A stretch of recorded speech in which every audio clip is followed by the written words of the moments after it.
Would you like to reach our film and TV review podcast audience? Do you have a product or service of interest to film and TV home consumers or followers of the entertainment industry? Have a film or show production to publicize? For affordable price plans for all budgets, get in touch and find out about our introductory advertising options. Reach our audience of film and TV viewers and visit our site contact page at filmandtvreview.com, or you can email us at business@filmandtvreview.com. Reach out today.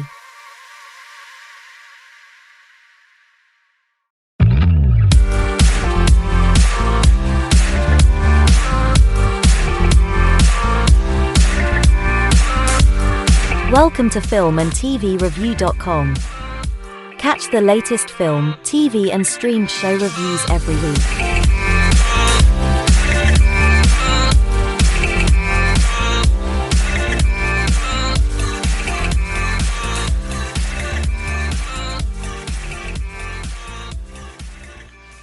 The views and opinions expressed by the authors and those providing comments are theirs alone. They do not reflect the views, opinions or position of filmandtvreview.com or their respective parent companies or affiliates. Filmandtvreview.com makes no representations as to accuracy, completeness, correctness, suitability, or validity of any information in this program and is for entertainment purposes only. Episodes may contain adult humor and language. For full terms and conditions, see filmandtvreview.com.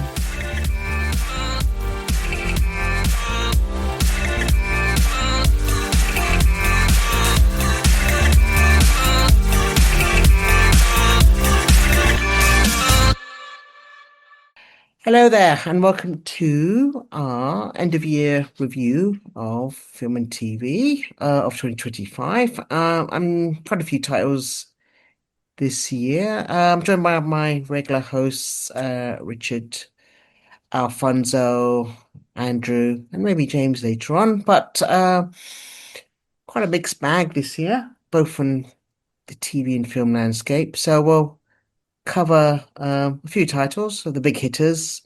We had the big blockbusters performing to various degrees, but I think it's best we crack on with maybe our running order. First, so these are a list that have been nominated by a host that was worthy of note this year. So it's good for if you want to catch up on the year, these just follow this list of what they're going to talk about as their recommendations. It's worthy of your time. So we'll kick off with our first title, which is Companion. Now, Companion was a kind of like a sci-fi kind of a movie that came out quite early in the year. So kind of like based on a weekend getaway remote cabin retreat where companions as know is it kind of themes of AI and robots, and maybe it's kind of a comedy sci-fi kind of thing. And Sophie Thatcher stars and Jack Quaid. Popular with our hosts, Richard, Alfonso, James, and Andrew. Companion. I saw this as well. Did come quite early in the year. Another film dealing with AI. Why did it make your list this year of highlights? Richard, James? Well, on my part, it's just that actually that it was something that kind of was unexpected for me in a way that I didn't know much about this movie, and that's that kind of movie that you don't want to know much about before you enter the movie theater, because it has twists, it has surprises, and in a way, in a world, let's say, where we know everything about movies and TV shows before they are even released, it feels good actually to have that kind of experience again in movie theaters, where actually you kind of go without knowing what's going on, and then you actually enjoy the 2 hours you spend in the movie theater. And that's how it went for me with Companion. And I know it sounds like actually that it should be always like this, but nowadays it feels like not much because of internet, because of all the trailers, etc. And I just went there because I believe it was James who recommended it in the first place back in the day, but not telling us much about it. Good thing, which is a good thing. And yeah, it was an interesting plot. Yeah, I'm not a big fan of the horror genre, and it's a bit bloody, but it was fine for me. So no, it was a good ride for 2 hours. I don't want to talk much about the plot. What you said is enough, I think. The fact that yes, it is a weekend getaway for a couple. You mentioned the actors, and then it deals about robots. Yes, James, you saw Companion, made Yeah, your so list I of I was highlights. lucky enough to see this as a Scream unseen back in January. So I sort of went in only having seen the first teaser trailer, which was a great teaser, just saying it was from the makers of Barbarian, same producer, not same director. And the trailer has Jack Quaid and Sophie Thatcher having what seems to be a romantic meal, and then he seems to set fire to her arm, and that was basically just the trailer. And then her crying and not pulling her arm away, which is a scene in the film. So I really knew nothing about it, and I think that is the best way to see it, because I was very careful not to obviously spoil some of the one of the big twists in the film, which the second trailer does, and so does the poster actually. But there is a problem in that if I'm recommending a film, a lot of you know what my tastes are, and so you may have probably suspected why I was recommending it. And I think Well, I want to say the to people listening that RoboCop is not in this movie. RoboCop is not in this movie, but that I think if you know that about me, then there is a link between those things. But I think actually, the thing about the film is it looks wonderful. Everything's slightly off kilter. So the friends that they go to stay with don't seem to like her, and you can't quite put your finger on why. He's asking her not to be weird and things like that. Um, and everything just seems slightly off in the first half hour or the first 20 minutes or so. And then you get the big twist, which I did not see coming, and it is designed to not be seen coming. But the film is so much more than that twist. There are films that have a big twist that you then go back and you go, now that I know that, it doesn't hold up. But actually, it really holds up on a second viewing. I was thinking about the start of the film. When you watch that back, knowing what you know, there's a particular scene between Iris and Kat where she's saying, "I don't like the idea of you," and it's really interesting to watch that the second time, because you kind of end up watching the nuances of the performance and what Kat's reaction is.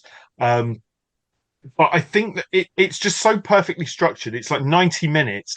There's no fat in it. We're so used to now, very long Netflix shows. We'll get around to Alien Earth. Very long Netflix shows and streaming shows. And this is 90 minutes. There's not like a wasted moment in it. It's just very pacey. It tips its hat to the things that it knows it's standing on the shoulders of things in that genre that come before it. I mean, the start is very Stepford Wives as they're going through the supermarket, and things like that. But I just thought it was such a fun movie. And you're right, it's not too bloody. I don't even know if it is a horror. It's kind of marketed like that. It's maybe more of a thriller. Um, and Jack Quaid is fantastic in it, as he always is. But I think Sophie Thatcher is absolutely brilliant in this, and it's a really good ensemble cast. Everybody has their own good moment. Rupert Friend looks like he's just come from Anora auditions as the slimy guy who owns the villa. But there are further twists as it goes on. I think it's just a perfectly structured movie that just keeps going, and it takes you to a logical conclusion. It feels like it's got a little bit of those kind of 90s thrillers, like sort of Single White Female and Dead Calm and things like that going on in it as well. That it's about toxic relationships, and it's about codependency, and it's about all these things. But it does it in a really fun way that you don't have to pick at that. You can just watch it as a fun thriller. But there's a lot of sort of stuff of unhealthy relationships and feminism in there. Sorry to say the F word, but it is in there. But it's a really good movie, I thought, and it was one of my favorites of the year. Hmm. Anything to add to that? Alfonso, Andrew, you both saw that as well. I don't have really anything to add because they summarize it perfectly, I Yeah, guess. sure. Okay. Yeah, same kind of here. I mean, I guess I wish it had done better.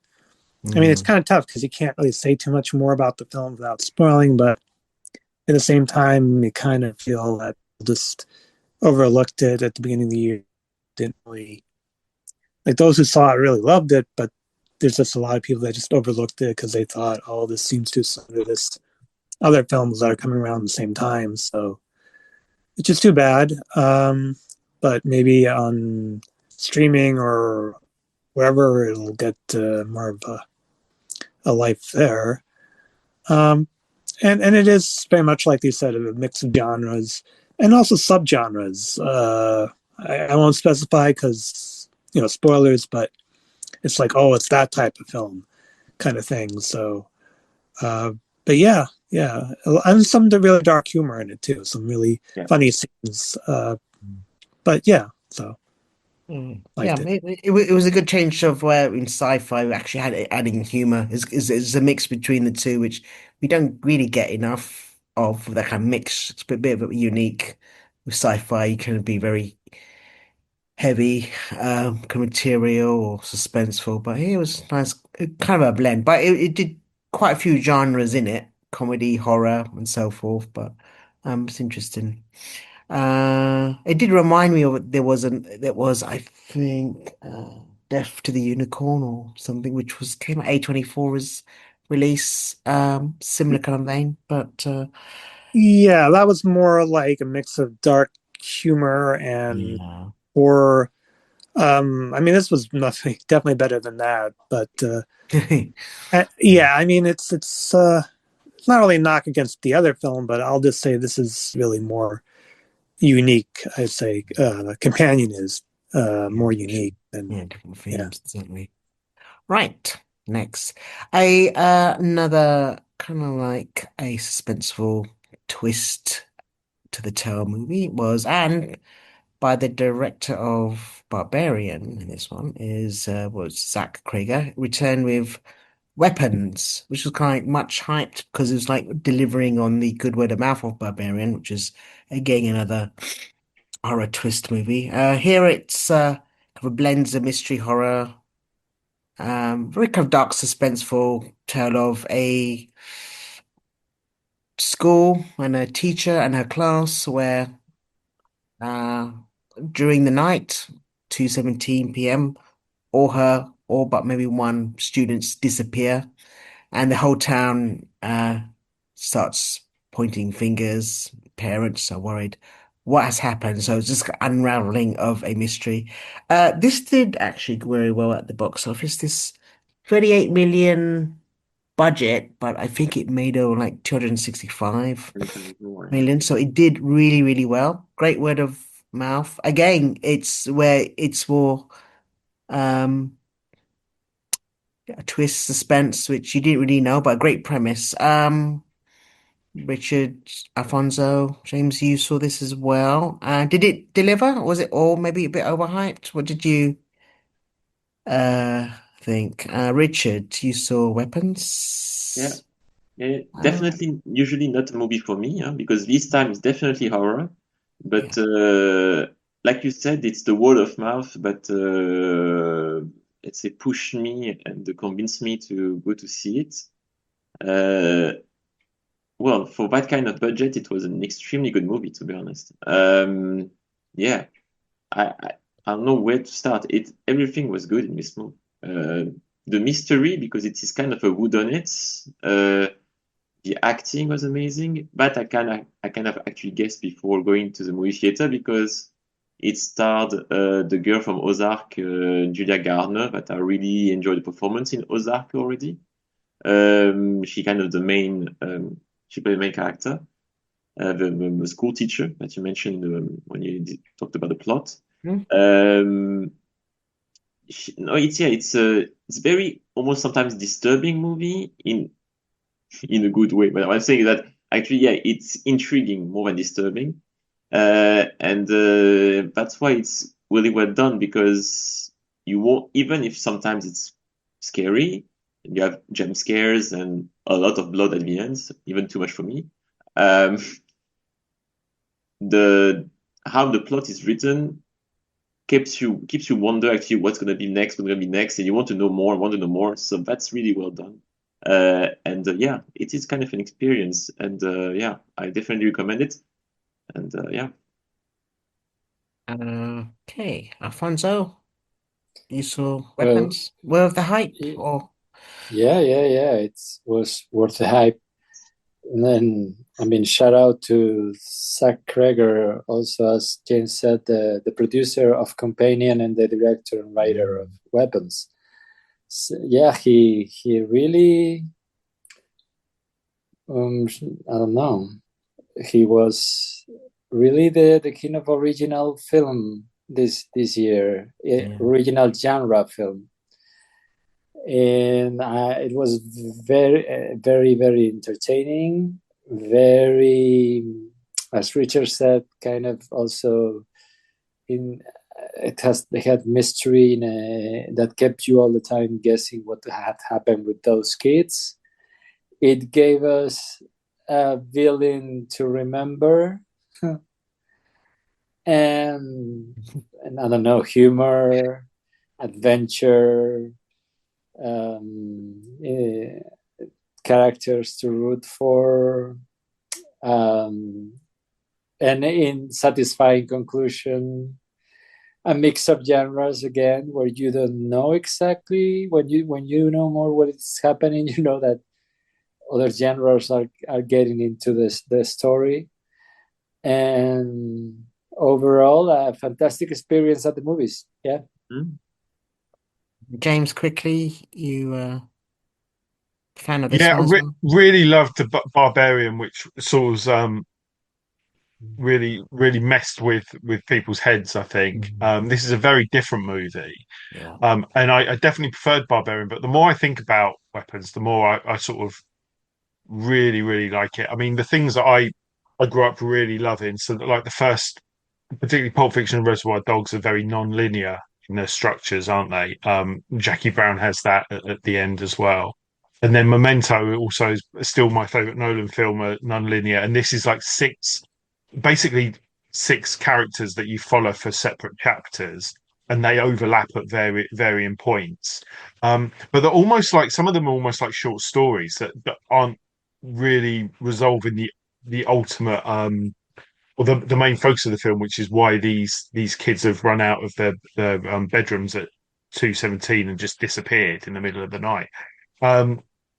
So yeah, I really like that non-linear structure, and the characters that you follow, the whole world, the whole sort of village and the community that you follow in is really interesting. Feels very Stephen King-esque. There's this thing that they do when they run as well. It is in the poster, but the kids have their arms out like planes, and it becomes very. It's never explained, but I like that. It's kind of like a really arresting image, and then some other characters end up doing that at points as well. But yeah, I think it's a really fun horror, really sort of like classy affair. I think it's like really well written, well structured, and yeah, some great performances in it. Very eerie, very eerie. Yeah. I mean, and good box office for these kind of very original, not kind of established titles. So I think it seems to be they kind of like people are really gravitating towards something they haven't seen before, or Absolutely, which is quite refreshing. Right. And just one funny thing that I just noticed online. The real challenge for this director that has done two good movies this year is going to be his next movie, because apparently he's going to be in charge of rebooting the Resident Evil franchise.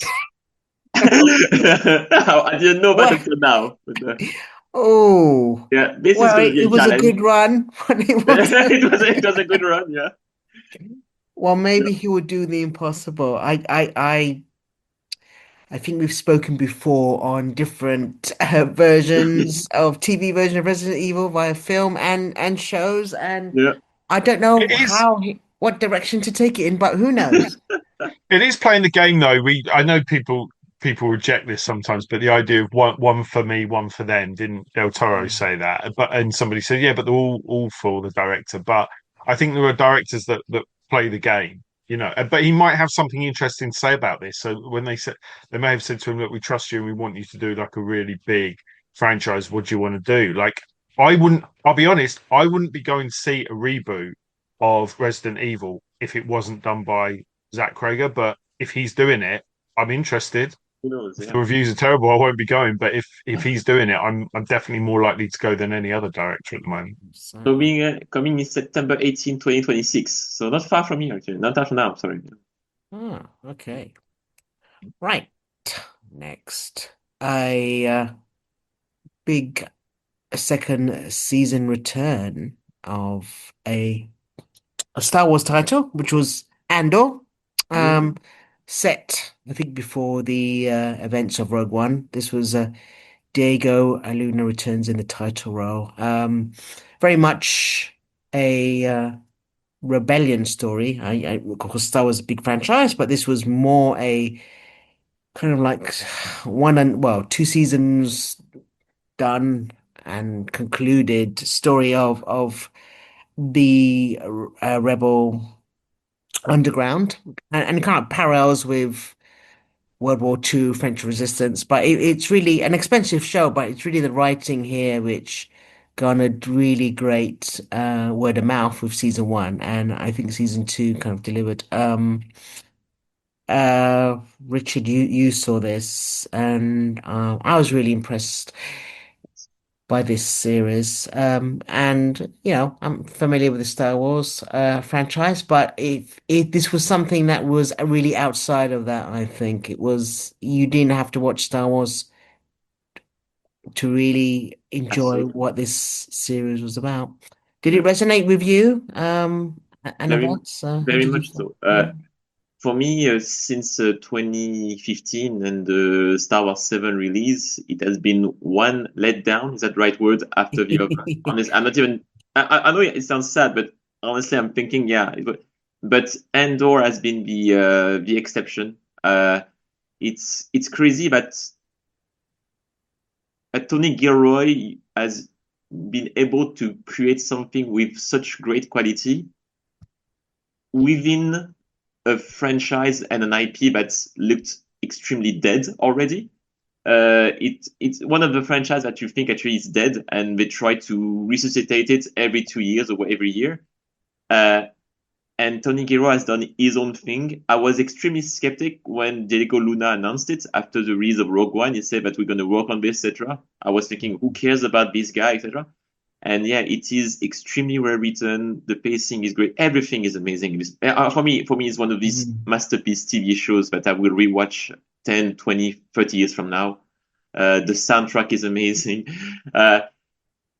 Sometimes you feel like there are a couple of filler episodes, fair enough. But the ones that are good are not only good, they are perfect. They are reaching levels of writing and acting. As you said, it's not even a Star Wars show. Sometimes it's more about political struggles, and it resonates. I think the thing is that, especially nowadays in our society, I think it resonates to a lot of countries. A lot of countries actually facing political difficulties. I'll not get into details. And it's surprising that actually it's a sci-fi show that has that kind of impact on people. When you look online, you see actually people from a lot of different countries actually enjoy this show. If you're a Star Wars fan, yeah, you will see stuff that's kind of you wanted to see that are prior to Star Wars 4, but it doesn't really matter. It is a build-up. Every season is a build-up towards a climax of the last 3 episodes, the last 3 hours that are always a good payoff. It's a great, they deliver great performance, especially in the last part of each season.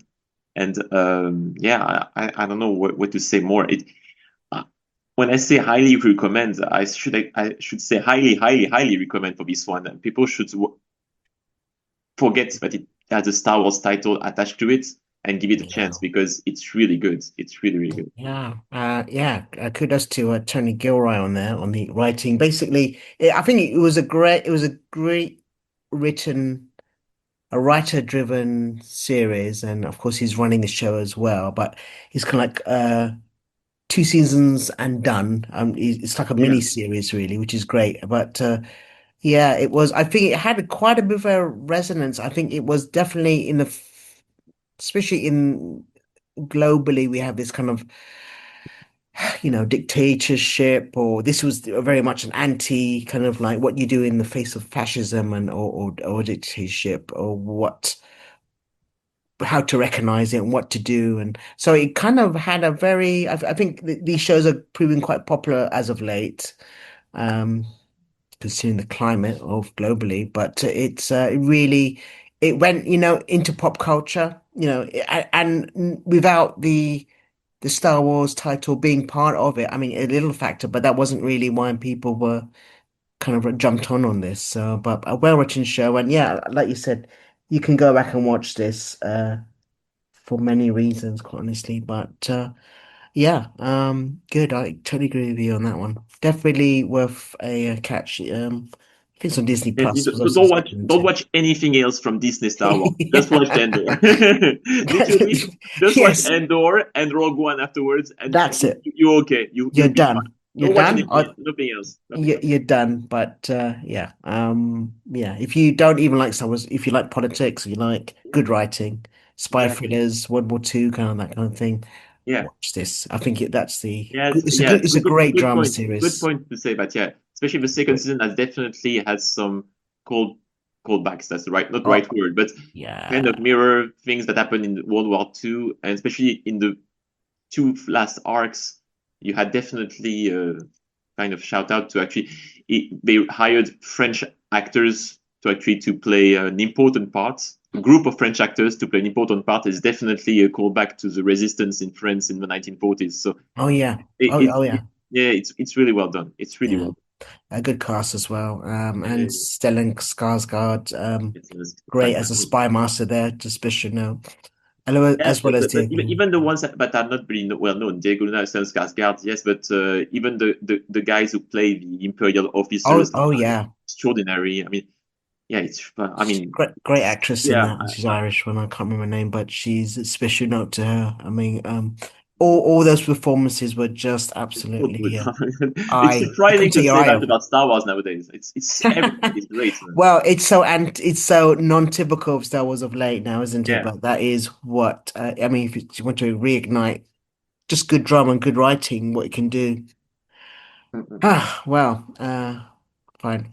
Well, next, I think another Skarsgård, Stellan Skarsgård, actually It had a was good in year. Yeah. our next title, actually, which is Sentimental Value. Now, that proved quite popular with our hosts. I think this is Let's say, is it unanimously in the top five of everyone here? I I think, have a feeling. I have a feeling that, or I'm not sure. Maybe I mean, I'm this is wrong, what but kind of what kind of a drama, kind of like a film director who returns home after his ex-wife's deaths and a reconnection with his two adult daughters. It's a kind of very deeply personal film about a family, maybe suicide, and it is a lot in your favorites actually, all the hosts here. So I'd like to jump in why this was of a highlight or resonated with them. James, Andrew, Yeah. Alfonso, So Richard. I watched this last night from Joachim Trier, and his last film, The Worst Person in the World, is probably still my favorite film of the decade. Um, Very sort of bittersweet comedy drama. I'd say that film is. Sentimental Value is definitely. I'd say it's a more serious affair. There's notably two very big laugh out loud moments quite close together in the middle of it. But and there is sort of an underlying humor, but it feels like a much more serious film. So yeah, this director, he's sort of he is on speaking terms with his actress daughter, but it's a very frosty relationship. And he approaches her to say, "I've written this script, I've written it for you, and I want you to play this character."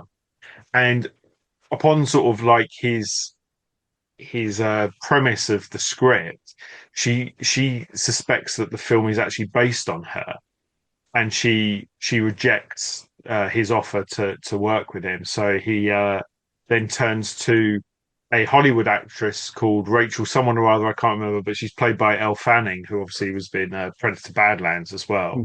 Yeah. And this character comes on board to play the role of the daughter, and it's kind of looking at the trauma that the father has suffered, and maybe has sort of then inadvertently passed some of that down to the daughters. I just thought it was a really, really good, sort of brutally honest movie. It completely kept my attention all the way through. A couple of good needle drops in there, lots of wonderful cinematography.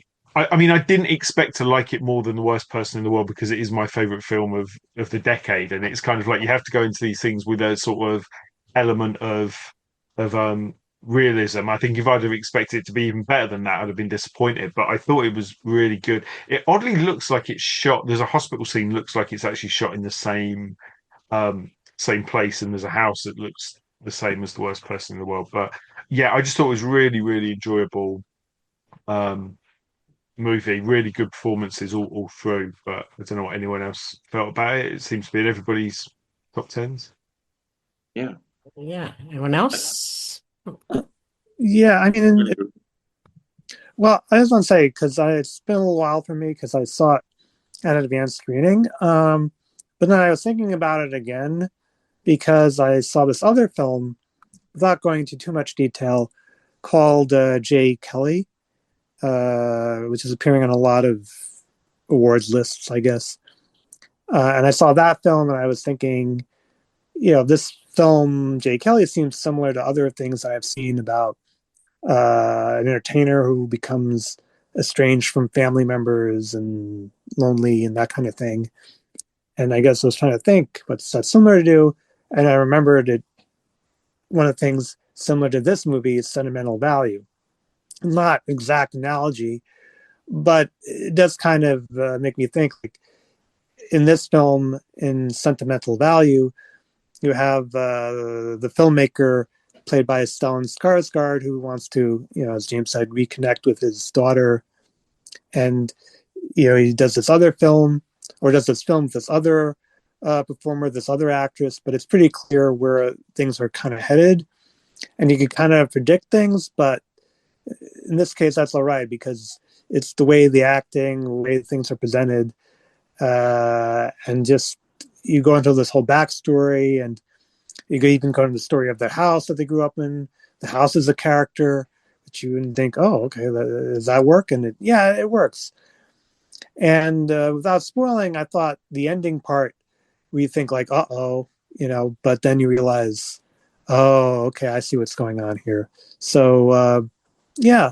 I mean, I liked it. I liked all the, just the way the filming and the, I guess, yeah, the scenes of the house, and just the way things are edited.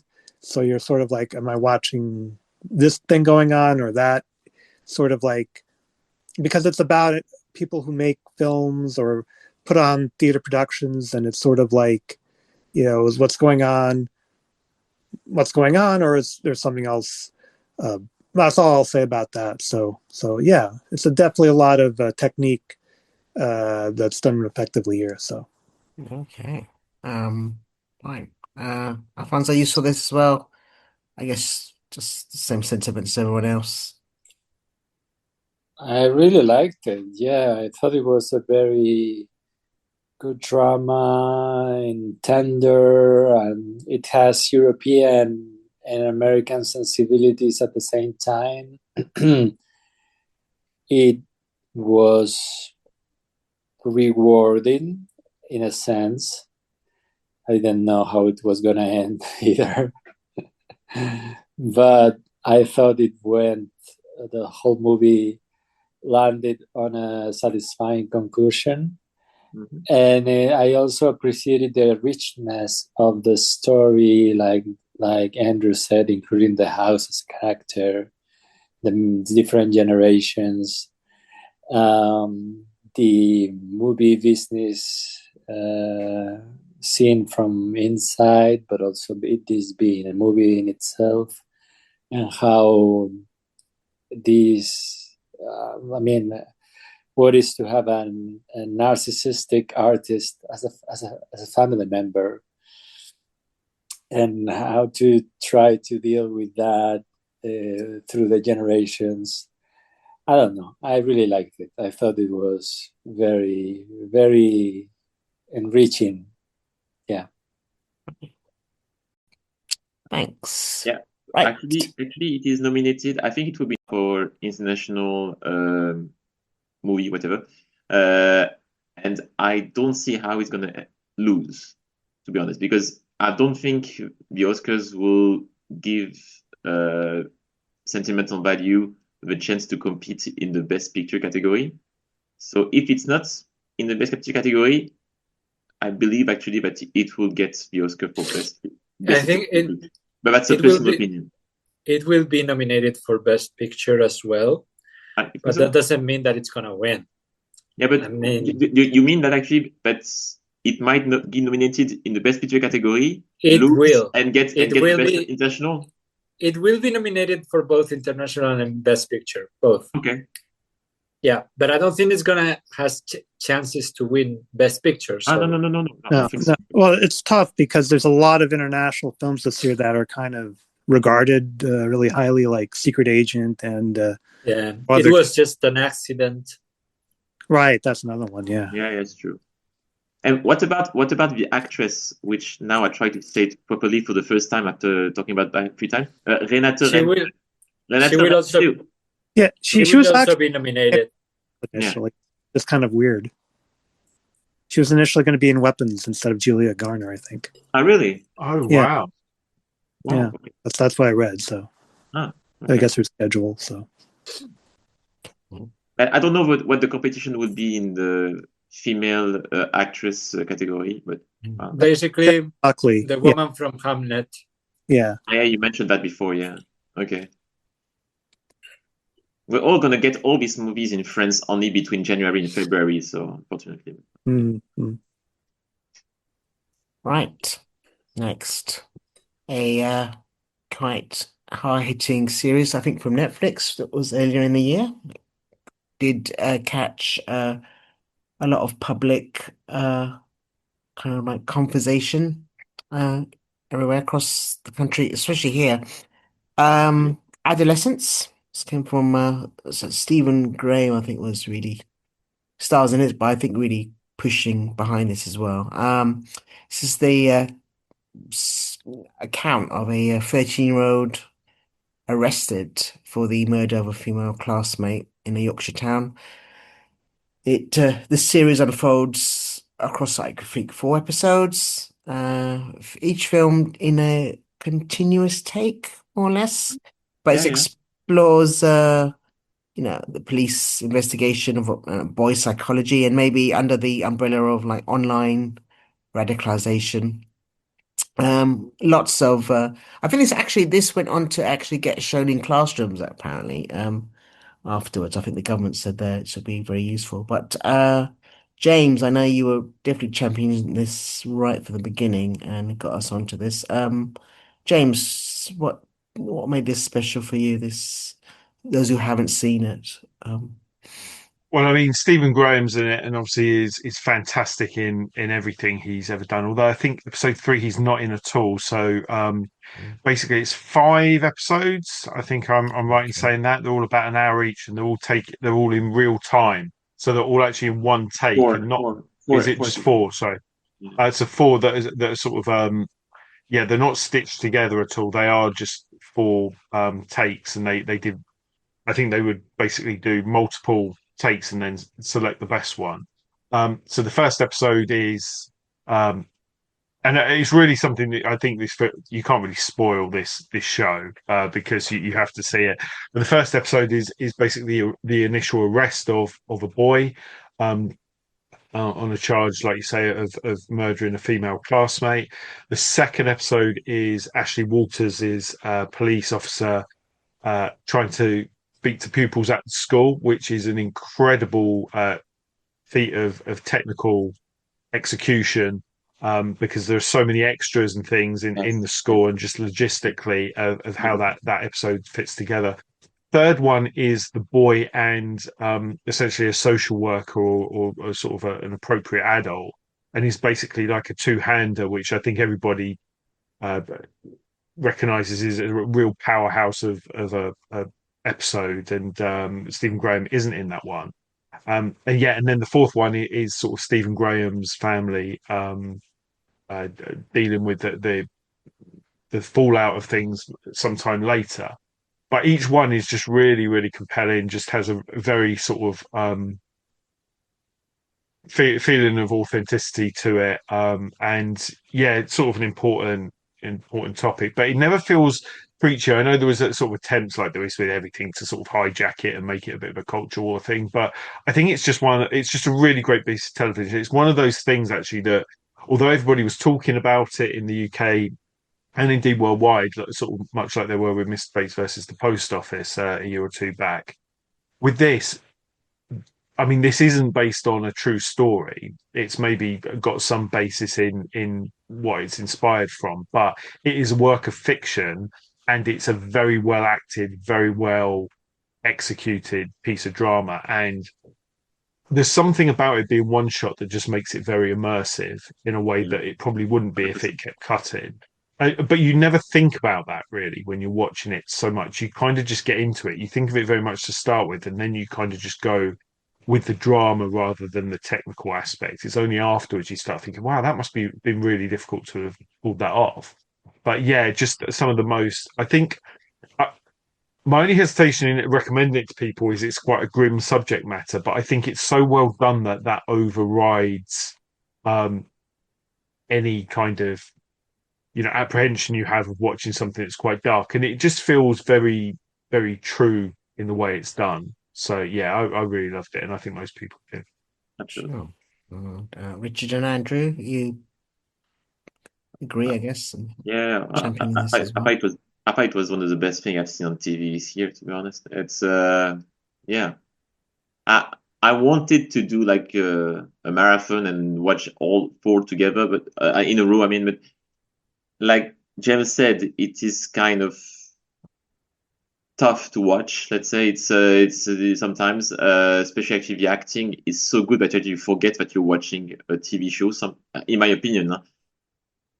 I was literally watching a family being destroyed by an event. Within the family, actually, each family member being destroyed, especially the father. I mean, Stephen Graham has some great scenes, obviously, and he's doing an excellent job. So no, it's yeah, technically it's amazing. To do one takes that last almost an hour, but also yeah, the acting has been rewarded by, I think, the kids who was 15 when he was shot, got either an Emmy award or something like recently, and deserved it.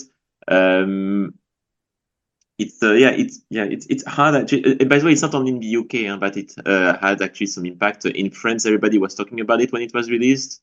Not only in my work, but also in the newspapers. People were talking about this. I know actually that obviously because of the kind of crime that is committed in the first episode, it has more impact on, I'm guessing, British society. But still, I'm guessing that it kind of works on any persons who deal with teenagers, and especially parents. I know for a fact, for example, that a colleague of mine and also my brother himself, when they watched it and they have teenagers, the children are teenagers, it was tough to watch. And it's a good thing, to be honest, because it made me, I mean, it stays in your mind. I didn't want to rewatch it, for example, until recently, until last week, actually coincidentally. I forced myself not to rewatch it because I thought that I don't want to be in a bad place. I don't want to be sad again. But at the same time, it's so good that I really want to analyze it. So perhaps after Christmas and after New Year's Eve and January, I will rewatch it just to actually to enjoy it, if I can use this word. Yeah. I appreciate it. Yeah. Okay. And okay. Yeah. Andrew, You want to add anything? Yeah, I know you've said a lot of really great stuff about it. I guess for me, what really has stood out about the series is that it's very much like a why done it rather than a who done it. Like it's pretty established early on, who committed what and what actually happened, but it's really more like the why and the behind the scenes in universe. I mean, like what went on, to cause this to happen, and then that's what makes it more unique. Like the mystery is there, and it's very timely when you find out what's going on, and especially with certain things going on, maybe not just in the U.S. Elsewhere, but certainly current political things. So it's more unique that way. So, and the I guess the performance is really good. Owen Cooper and Aaron Doherty, especially in that third episode. And a lot of people talk about the cheese sandwich and like, really?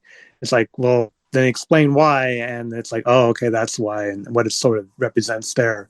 So, and Stephen Graham was good. I also saw Stephen Graham this year in Deliver Me from Nowhere. He played Bruce Springsteen's father. So, but yeah, the whole cast here, Stephen Graham, everyone else, they were really good. And you talked about the techniques involved. So, yeah, no, overall, it was a really good limited series. So, yeah. Yeah, sure.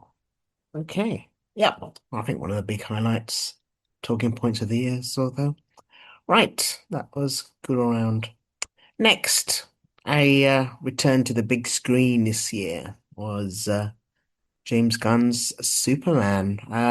Yeah, we it's gone through quite a few variations and interpretations recently for the last few years. None of them kind of taken off as such, pardon the pun. So here we join a newly public Superman intervenes on an international conflict and only to be framed by Lex Luthor. It's not just an origin story, but more like a finding your way story. David Corin Sweat in the title role and Nicholas Hoult.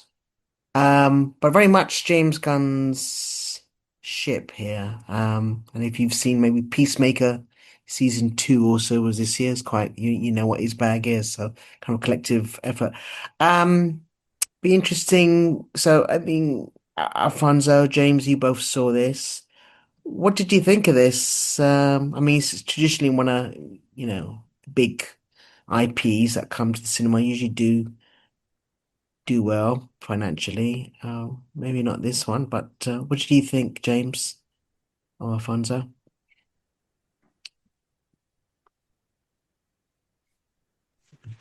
Yeah, I really enjoyed this. And I didn't expect to. I just thought I'm kind of over superhero films, and I wasn't really impressed by the trailer and the kind of what struck me as the odd costuming. But I think when you watch it, it's it's got like a quasi 70s feel to it. It feels like it's not a sequel to the Christopher Reeves Superman films, but it's kind of tipping its hat in that direction.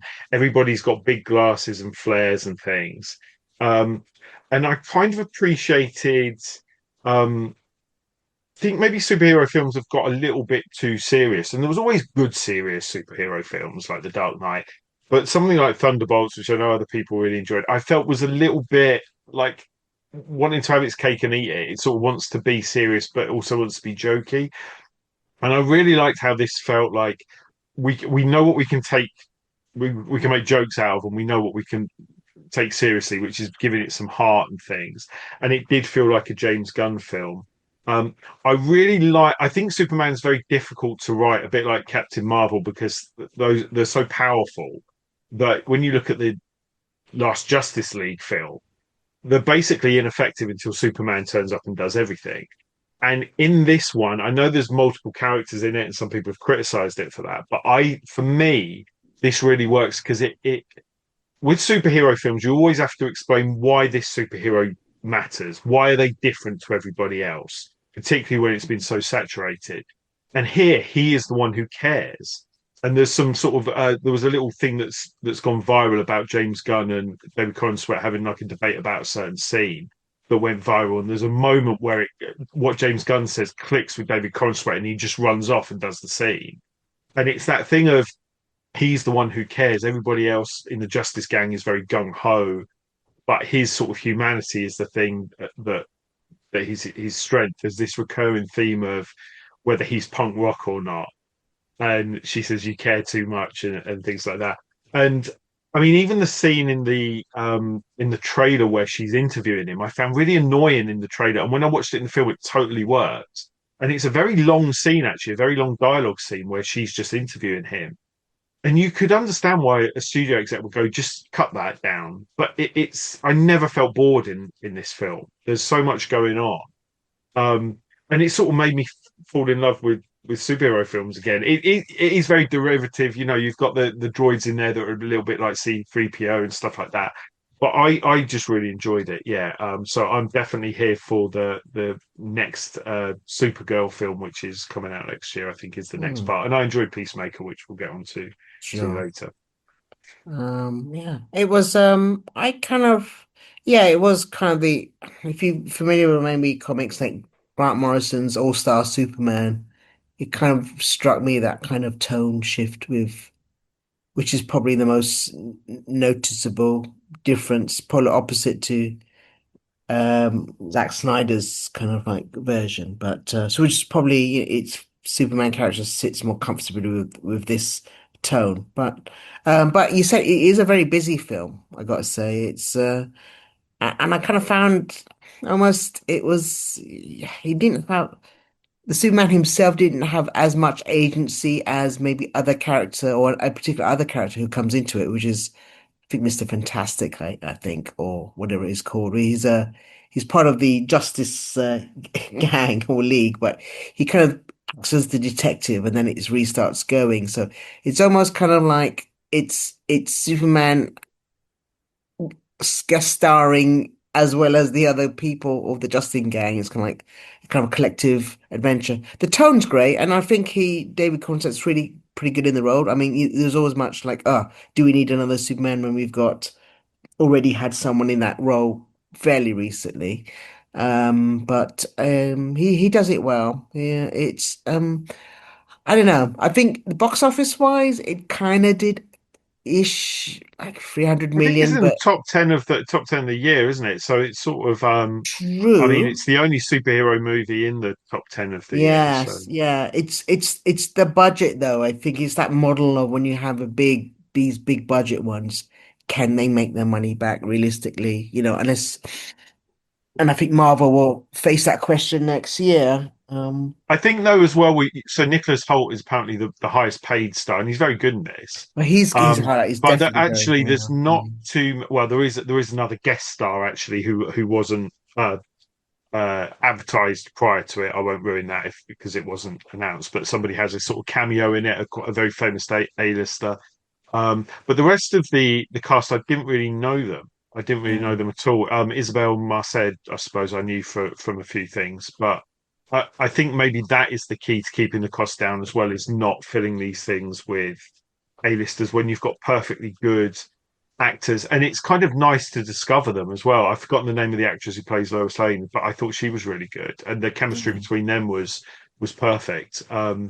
And obviously the other member of the Justice Gang, Green Lantern, I've forgotten the name of him, but it is very funny, and I think gets most of the Yeah. funniest lines in the film. Rachel Brosnahan, I think, is the Rachel. Yeah, so it's actually very key thing is getting that relationship down. So I mean, she does quite well actually in the role, but it is yeah, very much a group ensemble piece, which is does strike me as very much James Gunn. So you're thinking, okay, but yeah, interesting to see what happens in the second film if he takes a bit more center stage. But we'll see. It was yeah a bit hit and miss Marmite, I think, with some audiences here. I think, honestly, some loved it, some did not. So, but yeah, it's interesting to see what will happen next year. Uh, next, another IP also returned to the big screen. Very much. This was Predator Badlands. This was of course, those familiar with the Predator franchise back with Arnold Schwarzenegger. This is a family drama, I guess. A family drama about toxic masculinity. It's a film takes a unique perspective of following a young Ayucha or predator who's cast out from his clan and then must journey to find a worthy adversary to find his place back in his father's eyes and his clan's eyes, I suppose. He forms an unlikely alliance with a companion. Ellie Fanning stars also, well, co-stars quite honestly. So very much buddy cop drama almost this film. Very much yeah, a left field from what traditionally has been a very more, straightforward Predator movies. And it was quite a welcome one in this one. I actually surprisingly enjoyed it as a standalone movie. James, I think you agree with me on that one. Alfonso, you think this was quite good as one of those big title movies. I quite enjoyed it. Alfonso, did you see it? Sure. Yeah, it was very entertaining to me. And he's sent to a planet, and everything that appears in this new area, this new sphere, planet, whatever, it's completely something that you don't know how it's gonna go, and that's something that always made the film surprising and entertaining and like a true adventure, because that whole planet is full of things that want to kill you, including humans who were there, or humans, well, more androids, Yeah. I would say. I think more all of them are androids Yeah. sent by humans. And so it was really a blast for me. Really, a really good action movie. I was very entertained all the way through, and never bored for a second. Yeah. James, enjoyable. Yeah, so like with Superman, I saw the trailer for this and it didn't really do anything for me. And I thought, I see what they're doing, but I don't think that tone's going to work. So this is Dan Trachtenberg, who did Prey a few years ago, and earlier in the years did Predator: Killer of Killers, which was straight to Disney Plus. Um, the fact he's done three of the best Predator films in a row is pretty impressive. And maybe he wouldn't have got away with this particular film if it wasn't for how good Prey was, which was Yeah. kind of strict to basics. But also at the same time, you can't just do that over and over again. You know, it wouldn't be that interesting. So the idea of having the kaiju, the Yautja as a kind Yautja. of I was going to do the whole review in Yautja and let you Yeah, translate it. cheese. Yeah. But having the Yautja as the protagonist has obviously been done in the comics. There's a sort of broken tusk in some of the Dark Horse comics, which Deck in this one has a slightly broken tusk from a fight that his brother helped him in. But yeah, the film it's like a big kaiju sort of movie. So it's this big sort of monster movie in a way. It's like very sort of action packed. Elle Fanning is absolutely fantastic in this as the kind of flip side to Deck's gruff character, and it feels much like with RoboCop, which I always remember somebody describing it as a film that feels like it's on a knife edge, that it might just fall off that tightrope at any point because it's doing so many things. This is such a departure from what's come before. It feels like it shouldn't work, and I think that was my feeling when I watched the trailer. I don't think that's going to work, and I didn't even know it was a PG-13, although it's a very violent PG-13. But all the violence is aimed at non-human entities, so they kind of get away with it. Yeah. But this film feels like if it veered any more to the left or the right, it might collapse at any point. It might not work. It might get too sentimental, but it never does. There's a really, really great scene where they're talking about grief, and stuff. And this film, you've said it. I didn't really want to say that because as soon as you say it, it becomes another culture war thing. But it's kind of about toxic masculinity if you want to see that in it.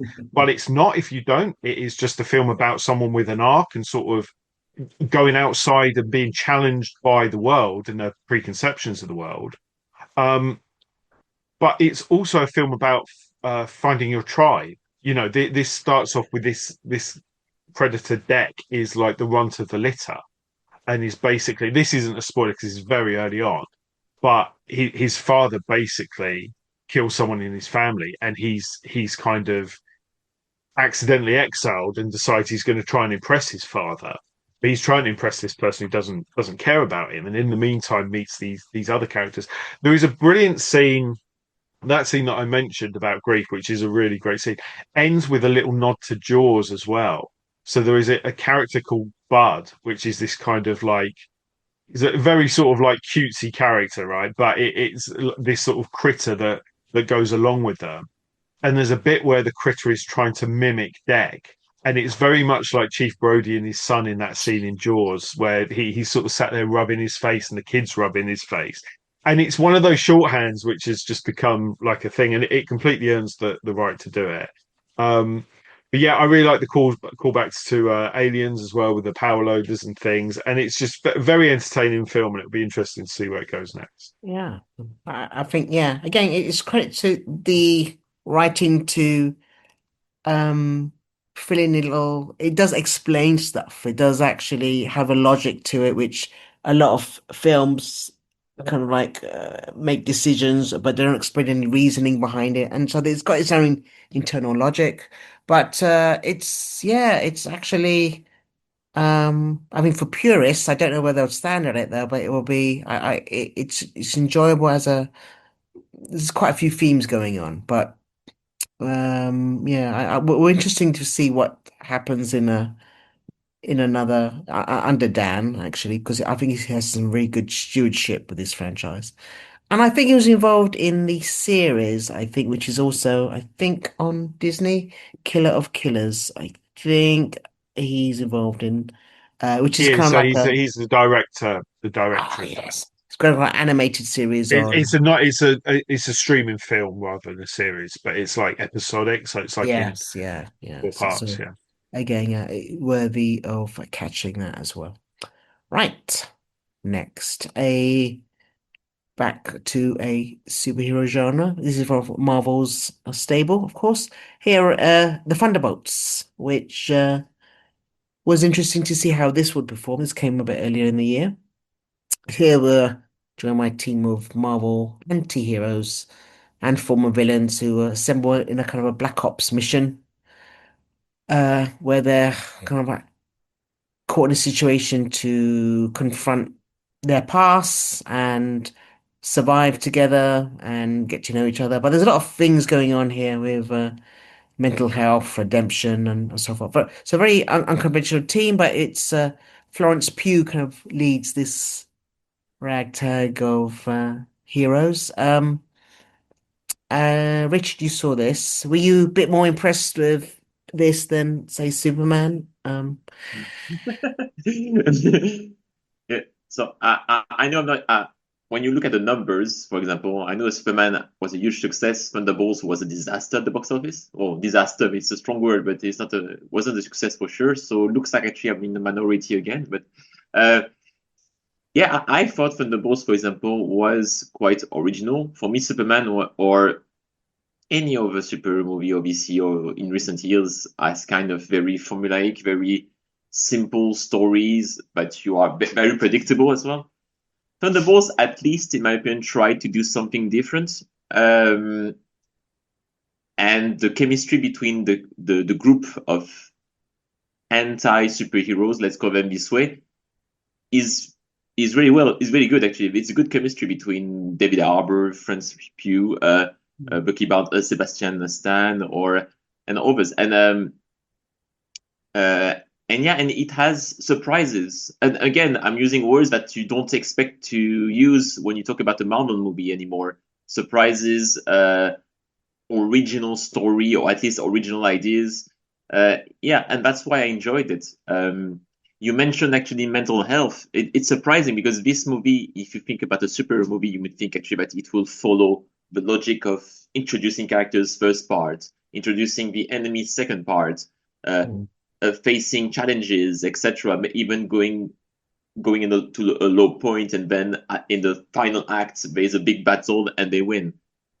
Even this is different in this movie. Yes, there are different characters that already been introduced in different shows, for most of them, perhaps movies, but especially shows. And in a way, you already find kind of quickly who is the main antagonist. Kind of, you would think for most of the movie that it might be Joey Dreyfus, but in other words, there's actually another big villain that surprisingly show up in the middle of the movie. So I don't know if I can say it out loud or whatever, it's a spoiler or not, and it might be actually the strongest villain that we have seen so far, in my opinion, after Thanos in the MCU, and in a movie that nobody has seen, in Thunderbolts. So it's sad because it's Sentry. So to go into that territory, and Sentry is so powerful. Is actually played very well, and the final part, of the movie, which is supposed to be a huge battle in New York or whatever, is actually much smarter than any other superhero movie, in my opinion, because in a way it's more of a mental and psychological fight between this main character, who is not such a bad guy in the end, and the other main heroes of the story. And how it's seen on screen, it's pretty well done. It's kind of scary as well, these powers in the final part, and you want to see more of these guys, which is in a way what a new team in the Marvel Cinematic Universe is supposed to bring. New expectations, and you really want to see more. I feel like actually, when I'm saying things, I'm listening to myself. I feel like actually I'm saying the same things I said a few years ago about Eternals. And and we all know how it ended with Eternals. So let's hope actually that the future of Thunderbolt is better, but I don't know. By the look at the post-credit scenes, it looks like they will be at least in either or Doomsday and fucking Secret Wars. I hope we're gonna see we see more of them. The numbers prove me wrong, but we'll see. And honestly, it's worth watching it. I mean, maybe it's better to watch it on streaming service and don't spend money on the cinema. So now it's in streaming service, so it's just 2 hours of your time. And yeah, again, the cast is funny. The cast work really well together. The villain, is he really a villain? Is very interesting. So yeah, it's worth it. It's really worth it. Definitely a bit more nicely character pieces this was, and it's interesting just to find out what direction Marvel wants to go to make money. I think they're a difficult spot now because I think the audiences have shifted really now. So it's tougher. This would have made a good maybe TV series or mini series, maybe better, but it's a good 2 hours. When you look at other terrible Marvel movies that we have recently, Captain America 4 or I don't know, even Fantastic Four was just okay and nothing more. Thunderbolts was definitely for me the best one of the year. It was trying. It definitely did. Because it tried to do something different, It would be a good new movie. That was which was admirable. Right. Next. Which film by Paul Thomas Anderson. It's One Battle After Another.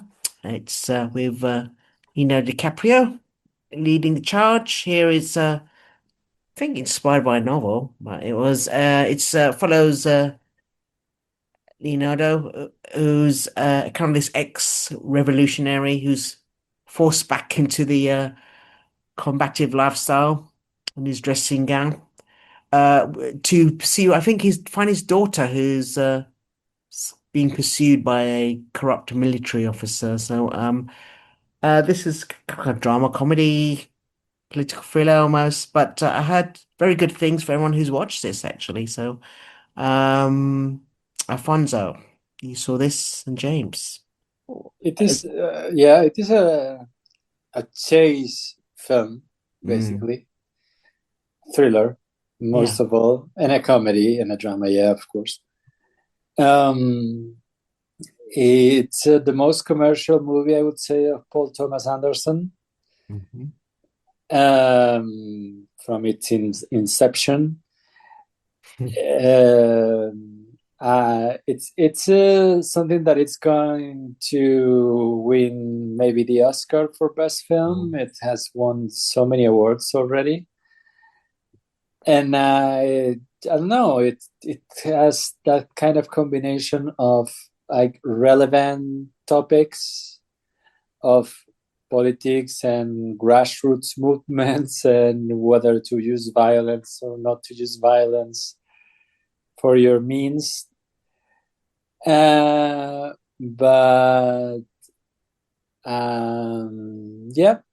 it's something that also has a relentless pace, a good villain in sorry, in Champagne, and it's a kind of a chase. They want to find Leonardo and his daughter throughout the movie. I don't know. I thought it was a really well made. Every kind of scene works: the thriller, the comedy, the drama. The characters, you really buy how they search for each other very, very intently, with a lot of passion, and the danger that brings. And in the end, it's both a very entertaining movie and also a movie that feels very relevant to today's issues, with good acting. So enjoyable. James? Sorry. Yeah, big political thriller, but at the heart of it is this father-daughter relationship. And when I've rewatched it a couple of times, the thing that struck me is like Leonardo DiCaprio and Chase Infinity, who plays his daughter, are probably on screen together for about 10 minutes in total in this film, and yet you feel like that is the heart of the movie. Like they don't actually have that many scenes together because they're separated so much of the movie. And it's also, I think, an expert example of show don't tell with filmmaking. I tried to explain this with Anora last year, and I did a really bad job. But when I was talking about Anora, there's a sequence in the middle of that where you kind of get a montage which is giving the impression of a hedonistic week that a couple spend together. Now, what I probably didn't explain very well is this. I know that producers and money people and studios will be always pressuring, do you really have to do that? Do you have to go to a location to film just for 10 seconds of screen time? Like, can't we do this another way? Can't we do it with exposition? But you don't get that same impression as if you actually see the stuff. So there's an affair in this, which is shown probably over 60 seconds, because you just get some scenes, like a scene in a hotel room and then a scene in a bathroom and a couple of scenes that just, you go, oh, okay, I know what those two people are doing now, like in terms of how they're connecting. I don't need a line of dialogue saying, oh, by the way, those two people are sleeping with each other. But there's so much of this where it does feel like a novel. There's these really, really memorable scenes throughout the whole film that just build and build and build. Like the prologue to this film is like about 40 minutes. And then you get into the flash forward of 15 years later or 20 years later or whenever it is. But it's really pacey. It's got so many memorable scenes. It's got a fantastic car chase sequence at the end, and like another kind of section just before that, which is really good. There's the Christmas Adventurers Club, very sinister bunch of guys, but that's very memorable. When that comes in, you go, what the hell's going on here? But every time it throws you, you're never bored in this film. I think it's one of those things. It's better to be confused for the whole movie than bored for 20 seconds, and you're never bored in this film. It feels like it's about 90 minutes and it's about an hour longer than that. So Companion was my favorite film of all year until I saw this, and I just think this is fantastic. Yeah. Okay, great. Right. Next. Another favorite, I think of yours, James, actually, was the return of Ryan Coogler, written and directed, which was with Michael B. Jordan, which is Sinners, which got some really good word of mouth, actually. Very popular choice. Michael B. Jordan returns in a kind of twin role as two kind of criminal brothers who were, I think, set in 1932 Mississippi, where I think they come to establish a speakeasy or an illegal kind of like drinking den or with jazz for the local community. So far so good, but things take a bit of a twist as we venture into a horror territory, let's say. Uh, James, which you really did like this, I think. Yeah, and I think it's one of those films where the trailer it's very difficult because the trailer just makes it look like it's a vampire film. Mm, And that is in there, but it's much more of like a period drama, really set against the sort of Jim Crow era, like you say, 1932 primarily. There is a flash forward later on in the film. mm, Michael B. Jordan playing the twins Smoke and Stack. The first scene you get this really complicated shot of them lighting each other's cigarettes and stuff, and it's a good move because you know that that's Michael B. Jordan playing both characters, so they kind of just bite the bullet, address the elephant in the room, and do something that shows that off. But it's amazing how you don't really think about the fact that it's same actor after that one scene.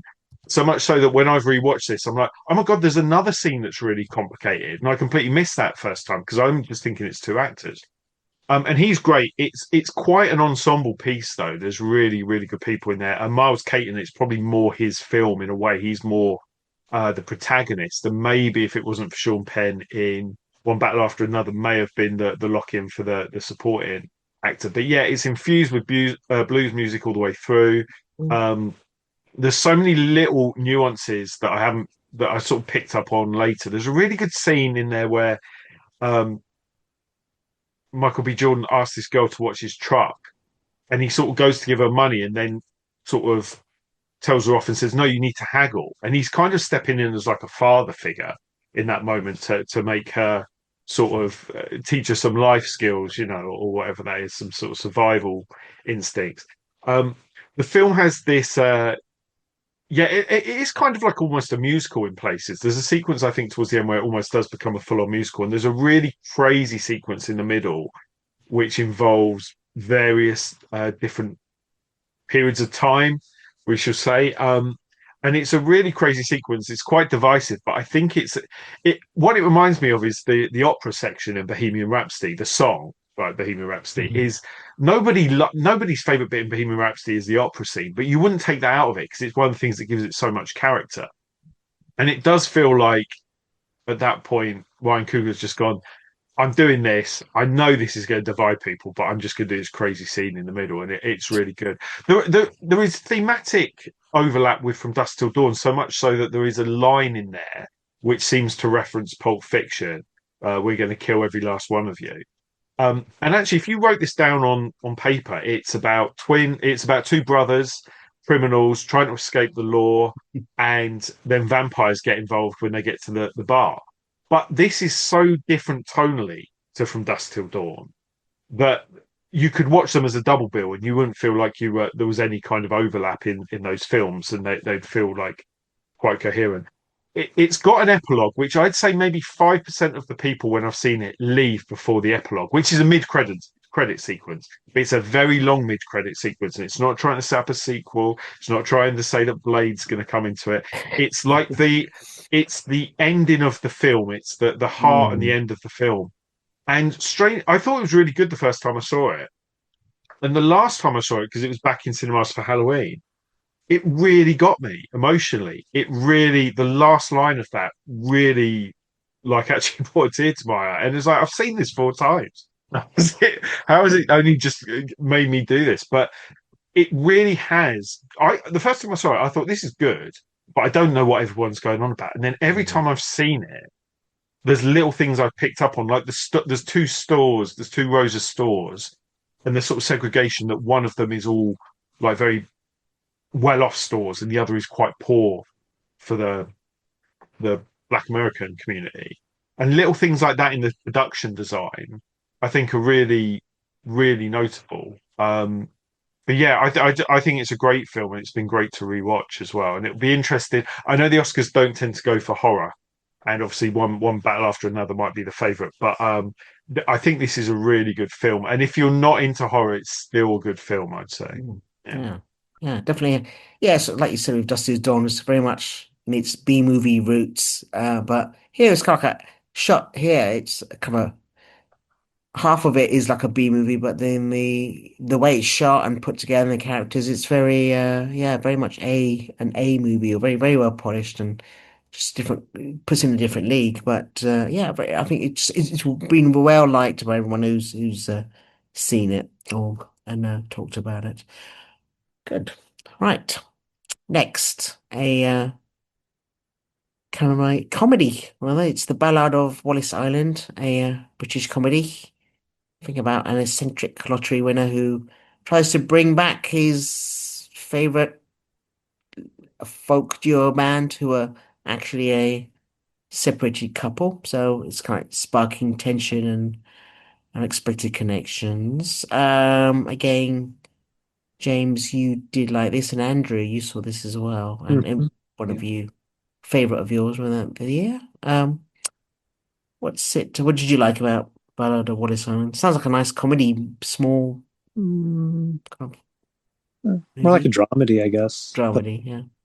Yeah, I mean, because I think that's also maybe the marketing, but I mean, yeah, there's some light moments, but there's also really meant to be more serious. Basically, it's an adaptation expansion of a short film from 2007. So these people did a short film then, and they, I guess, wrote this feature version as well.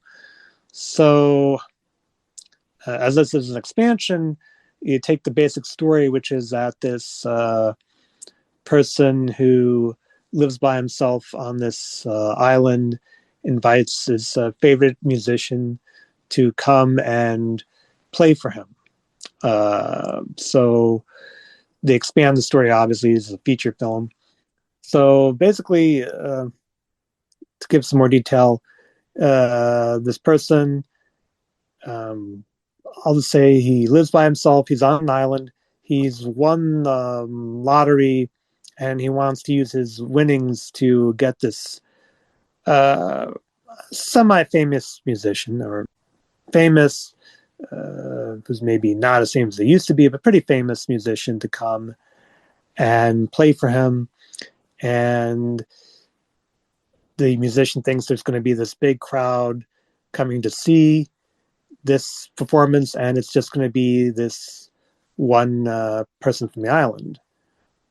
And in the marketing, they also make a thing about Carey Mulligan, who plays the other half of this, what used to be a duo, and she and this male musician, basically the duo was MacGyver and Mortimer. So Herb McGuire, excuse me, pronounced his name. Herb comes and doesn't know that this Mortimer, played by Carey Mulligan, is going to come and appear as well, but it's per the wishes of this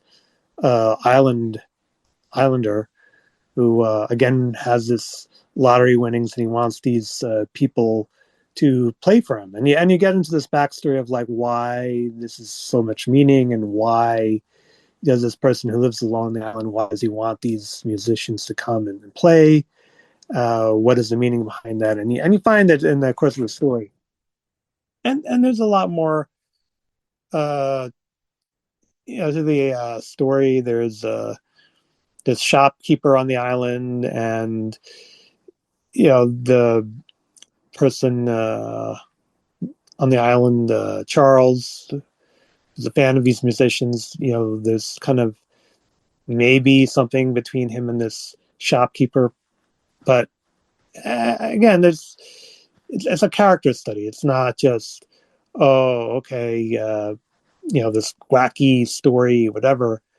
You get to know these people beyond just like caricatures, I guess. So you get the idea, like, yeah, this guy can be eccentric, whatever, the loner on the island, but he's got this really deep backstory, and you kind of feel for him, and the musicians as well. You don't see as much of Carey Mulligan's Mortimer character, but she does appear for a bit. I guess she's a bigger name performer than maybe, at least internationally, than the others who are involved. So, but yeah, it's a good character study, a good dramedy, some humor, and some more serious stuff. But yeah, generally liked it. It came out earlier in the year, so it's something that maybe would be awards consideration, because it just came out way early in the year, and it wasn't something that got like big box office, whatever. So, but I just feel, recognizing it at this time, best things of the year. So this is one of them. So. Okay. And James, it's a highlight for you as well, this film. Yeah, I mean, as comedies go, I really enjoyed The Roses this year, but I think of that film that made me laugh out loud more. But I think Ballad of Wallace Island is a better film overall. And I've seen the short film afterwards, after seeing the main film, which I would recommend watching that way around, because they've definitely improved on what came before. And I think that is all the stuff about lost love in this film basically isn't in the short film. So the short film is very much just about this eccentric guy who has invited somebody to his island to play a gig for him. But in this, you've got all the stuff with Carey Mulligan, who I think is fantastic as a supporting actress in this. She's basically in the second act only, but she makes such an impact on it. It's very Gervais Merchant in its kind of tone, I think, in that dramedy tone that it's kind of got.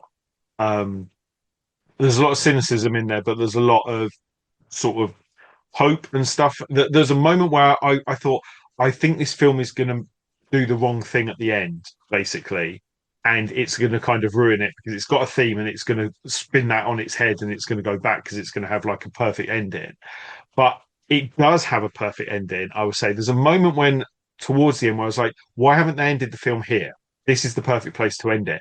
And there is another scene which is like a sucker punch to the soul, but like in a really good way. And it's soundtracked by all these wonderful songs that Tom Basden, who has worked with Ricky Gervais in Afterlife, that has written for the film. So yeah, it's really good, and it's got some wonderful location work. It's filmed on the Welsh coast, I believe, standing in for Wallace Island. But yeah, it's just a really lovely film. And the other thing is the ending. There's a song that plays over the credits, and everybody stays to listen to that song and the lyrics of it. So it's the only film other than Marvel films with post-credit sequences where everybody stays, and then I find everybody who leaves the cinema talks to each other and goes, "Oh my God, that was really good," because I don't think anybody expected this to be one of the best films of the year, but for me, it certainly is. Right. Thanks, James. Right. The next section, we're just going to really talk about, we had quite a lot of franchises re-emerging or continuing this year, but they were kind of a mixed bag of performance, which kind of like reflects what's happening with modern audiences now. So I just thought we'd just quickly note those ones that maybe why it didn't work for you or why it's not going to resonate with audiences as much. But first This among is them my was letterbox list behind me. 135 films I've seen this year. Look who's at the bottom. It's Mr. Cruise himself, Mission He's only Impossible there. 8. Oh, well, there is another one, but that's not a franchise, is Another it? But fortunately, there's a franchise. Fortunately, no, well, we're talking about, well, he's pointing to Too War of the early to tell if Worlds, there's which going to is be a my special sequel. mention of the year, which is one of the best, worst films and cheapest probably ever made. But anyway, It's not cheap. This is the thing I don't 60, understand about this film. It 65, cost millions. 65 million. 65 I million. forgot. Sorry, yeah. Now this is War of the Worlds, but with Ice Cube. Hang on, War Um, of the Worlds cost as much as Deadpool 1. That's ridiculous. Like, what's going on? well, I think it was sitting on a shelf for a very, very long Yeah, time. exactly. But bravely, Amazon Prime released You know it, why and it it went to cost number it? one in its charts for It at least a it week. cost that much because I think Ice Cube was like trying to pay people not to release it or something. Well, I don't know. Lawyers were involved. it's I the have no best evidence. armchair acting I've seen this year, quite honestly. So, anyway, talking about big budgets, though, we things were big. Box office was really expected out of our last few titles, which are under one umbrella. We'll call them franchise fallouts. Mission Impossible, Fantastic Four, Tron Ares, and on television we had the return of the Alien franchise or Alien Earth. Very expensive show. Mm. Good beginning, but did drop off a bit. Well, I mean, I don't know. Were we surprised by this? I mean, do you think some of these stories or this model, but where you've got No, very big franchises no, have to make big box office back or viewership, is it really a justifiable model anymore? Is it something that really works with a modern audience? And are you surprised by what happened this year? Well, no. I don't think so. I mean, when you look actually, so we've got like Zootropolis 2 has Mm, sorry, Zootopia, international fans. Uh that's crossed the billion. So and I think Lilo and Stitch did and Nazar. So they're the three that have done over a billion, but nothing has really touched that.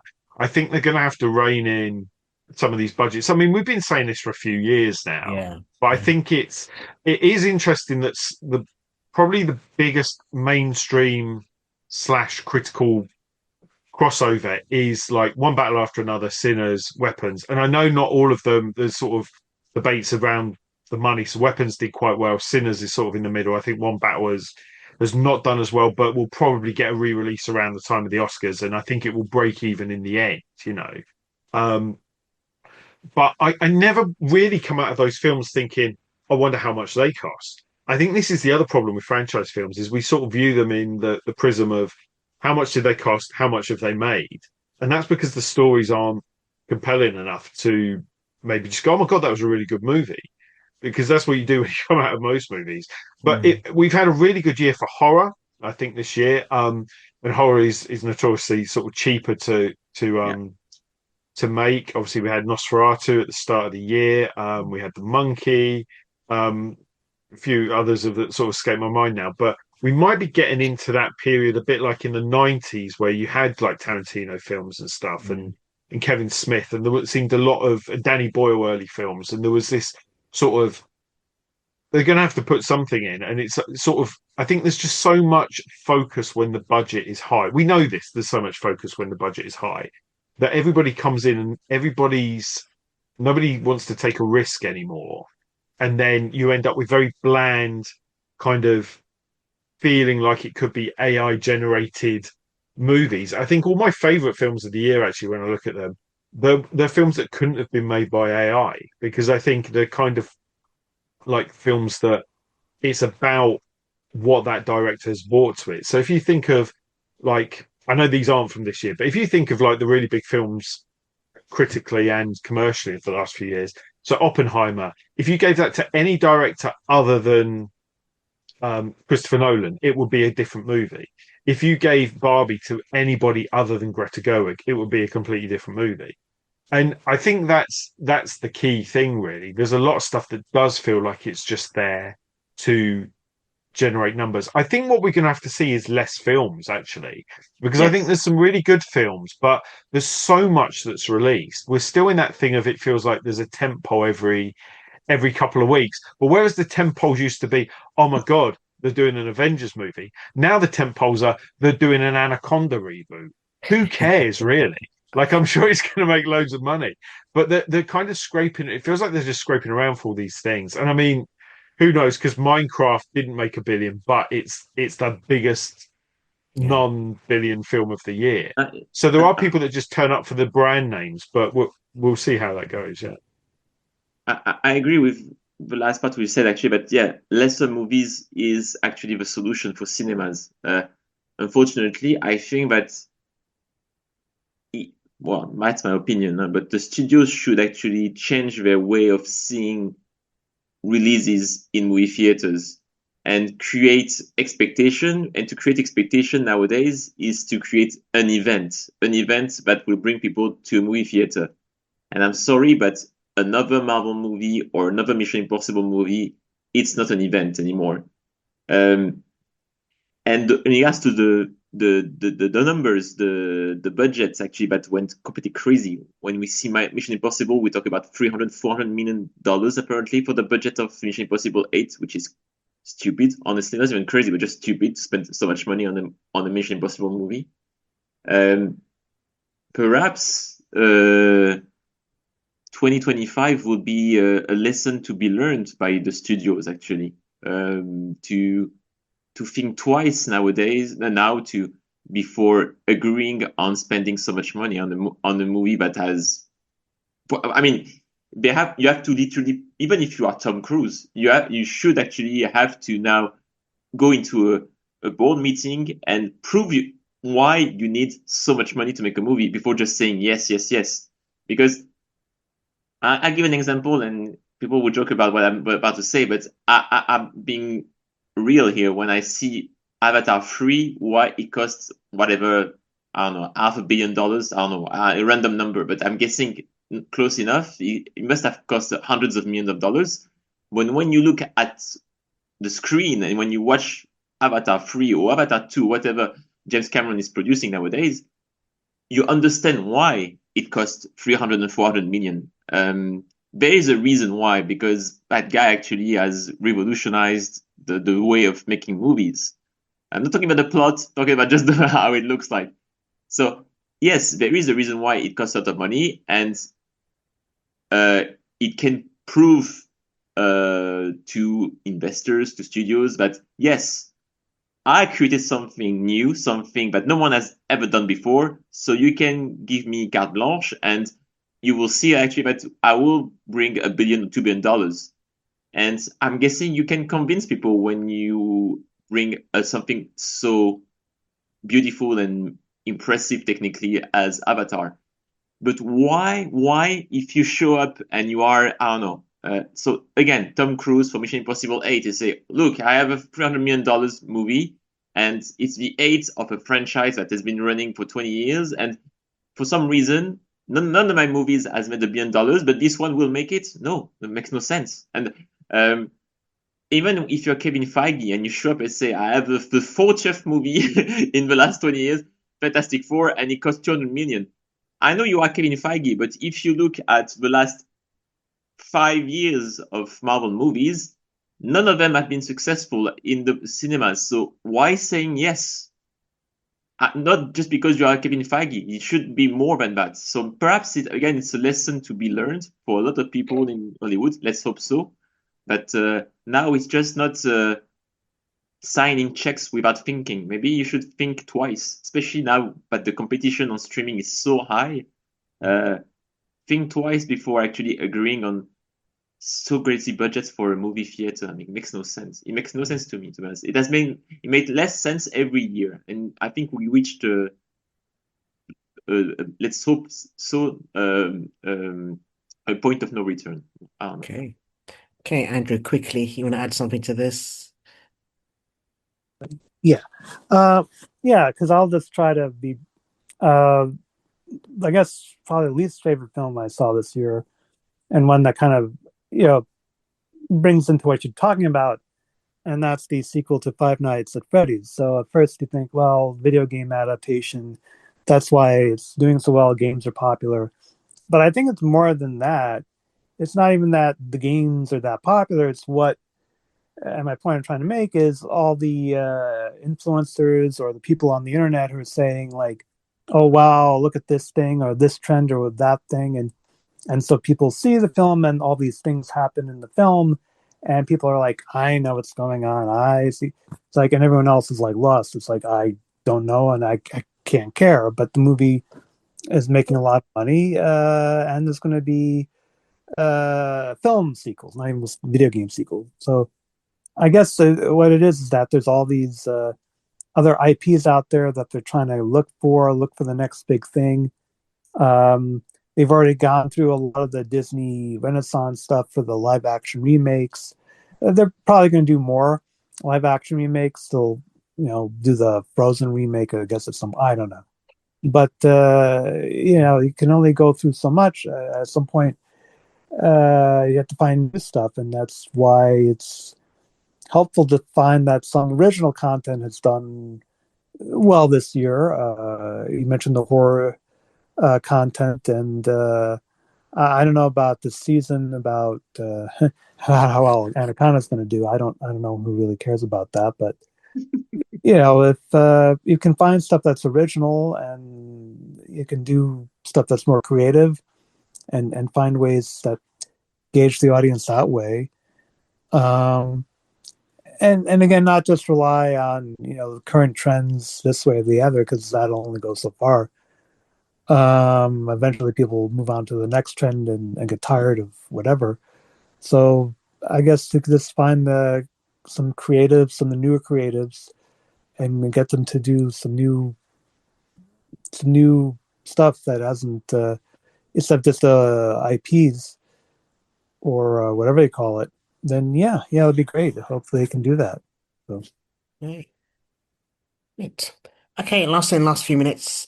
Just we'll go around the table. Just any special mentions from our hosts? Richard, just start with you. Something you want to mention that we didn't get mentioned in our main Yeah, list? just listing a few. So it's things actually that I mentioned in previous recordings.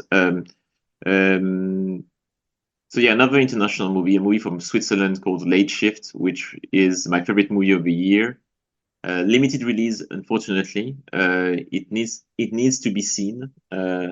Story of literally almost a documentary, but it's a fiction, but it looks like a documentary about literally a shift of a nurse in a hospital in Switzerland or Germany.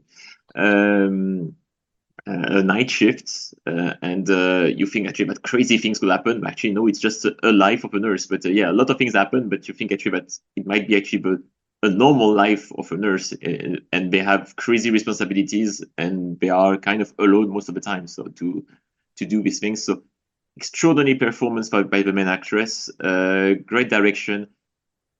It's only 90 minutes long. Kind of what James was saying earlier about another movie, just that it's good to have a movie like kind of short because you don't lose time, for lack of a better word, and you have a great pacing. So now I really, really recommend this movie. If you find any way to watch it, legally, obviously, go for it. Now, it's definitely my favorite movie of the year. Second movie of the year that a lot of people hate it is Life of Chuck, adaptation of Stephen King with Tom Hiddleston and to name a few, Karen Gillian, I think, and Chiwetel Ejiofor, Mark Hamill, from what I remember. Kind of an interesting movie, how it is written, how it is also directed. Kind of a nice message. It's a mix of drama / coming of age movie. It's a different stages of the life of this guy, played among others by Tom Hiddleston, and it's very original.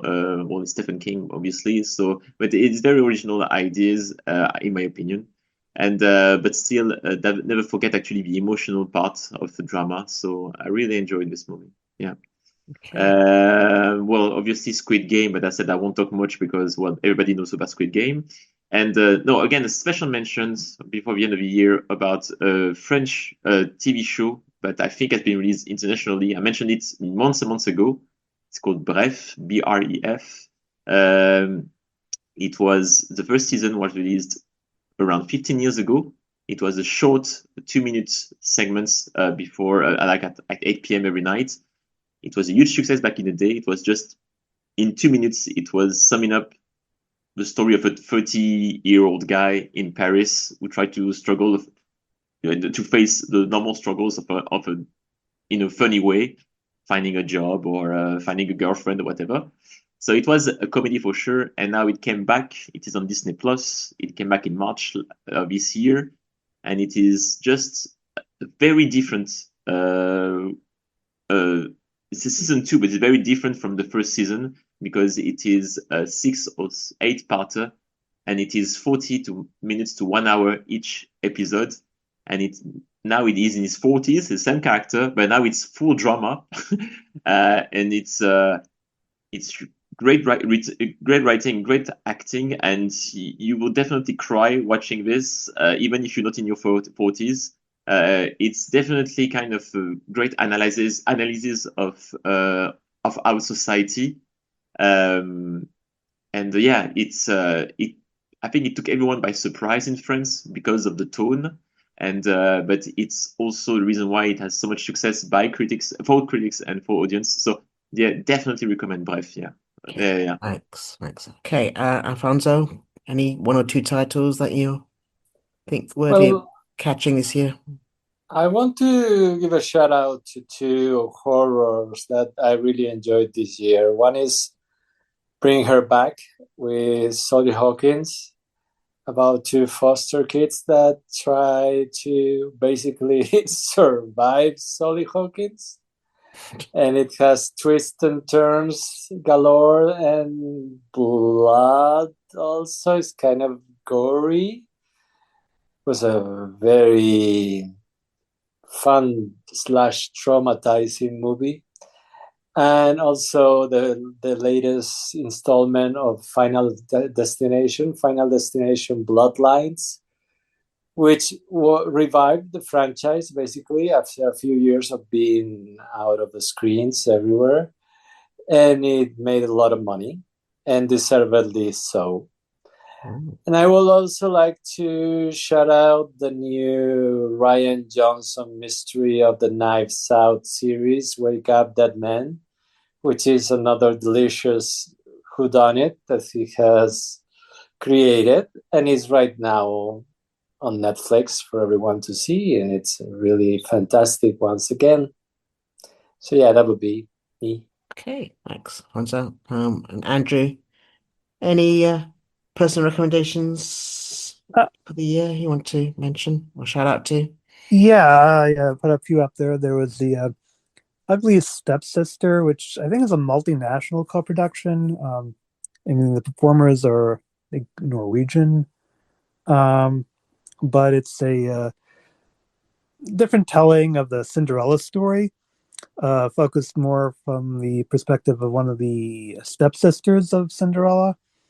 So what it really is kind of a dark thriller, body horror, kind of, different genres. But I say body horror, people think of something like The Substance. This is a little more grounded, at least in the sense that this is a story set a few centuries ago, and you could very easily see, as far-fetched as some of these things are from a modern perspective, that these are things that young girls or young women would have done to look a certain way at that time. So you basically have the things from the stepsister's perspective, or one of the stepsisters, and all the things that she does to try to compete with the I guess it's not really called Cinderella, the Cinderella XP, I guess, in this version.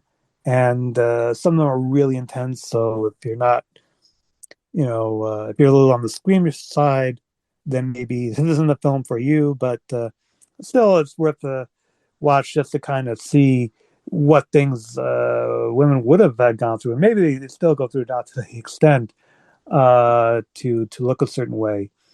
But I watched it. A little side note: I watched it for another meetup group, and we definitely had a lot to say about the film afterwards. When we had a chance to watch it. So the other films that I watched, one mentioned, one's called Dangerous Animals. Dangerous Animals is, I guess, an Australian film about a serial killer. I guess he's played by, is it Jai Courtney? Yeah. So there's a lot about sharks in the film. But I guess what makes this film unique is that it's really not the shark side of the dangerous animals. It's really this human character and things that he does to really just get himself off, so to speak. And main character is this American woman who's just kind of got wanderlust. I guess she's traveling around by herself, and she's traveling in Australia. She likes surfing, and then she gets caught by this serial killer and tries to escape. So stuff that you've seen before, but just the way that it tells this story and the use of the sharks is not really the main villain in this case. I thought it made it a little bit more unique. So I saw those films, and then I saw a very different genre. I saw the movie Hamnet, which is talked a lot about during this award season, and I would say it's one of my favorite films of the year. It's based on a novel, so it's not all true, but some of the basics are true about William Shakespeare and his wife, who's actually called Agnes here rather than Anne. I guess so they wouldn't confuse with the real life actress, the same name, Anne Hathaway. So here it's Agnes Hathaway. So you basically have Paul Mescal as Shakespeare and Jessie Buckley as Agnes, in this case, Hathaway, and a lot of possible awards season recognition for this film. But it really tugs at the heartstrings of them and their family. And the title character refers to their son, Hamnet. I guess sometimes called Hamlet due to, I guess, translation. I guess, I don't know. But I guess the idea is that's where the idea for the play came from, is sort of a way to honor him. There's no real definite way that, this is why they say it's somewhat fictionalized, because they don't know that for certain. Historians don't know for certain that that's where the idea came from. Could be, but the idea that the inspiration for the play came from this son who died relatively young. Real life spoiler alert. So, but just the way that it's acted, the way things are presented, and the way they get you to feel. Shakespeare is something that's been told many times, and that whole story and those real life historical figures. But the idea that you can do more stuff with it, even if it's not entirely true, but just, it could be true. But it just makes you do tug heartstrings. And the acting is, of course, really good. So certainly it's something that they're saying a lot of awards season recognition. But I just really liked it, and I just wanted to mention it. So Okay, thanks. And James, come to you lastly. What's any recommendations or shout outs from the year that you want to particularly highlight? I really enjoyed Flow, which I know was a 2024 film, but we didn't get it in the UK till 2025. I think it won the Oscar for Best Animated movie at the Oscars.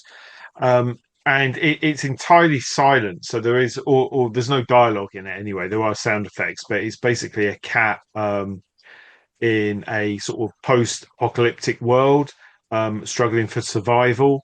And it's amazing how much I was talking about Show Don't Tell earlier, but it feels like really sort of like an action-packed movie.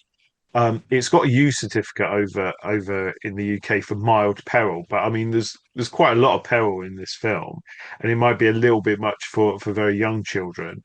Um, but I think it's just really good visual storytelling, and sort of like Predator Badlands, weirdly, is about finding your tribe and things like that. So I really enjoyed that. It's not photorealistic, but the movement is very realistic in it, so it looks very but yeah, and there's a lot of humor in it. I really enjoyed that. And then I Swear, which was a British drama. I'm not sure if I think this has been released internationally now, but is about a guy who there was a documentary in the UK, a guy with Tourette's syndrome, and he's a producer on the film as well.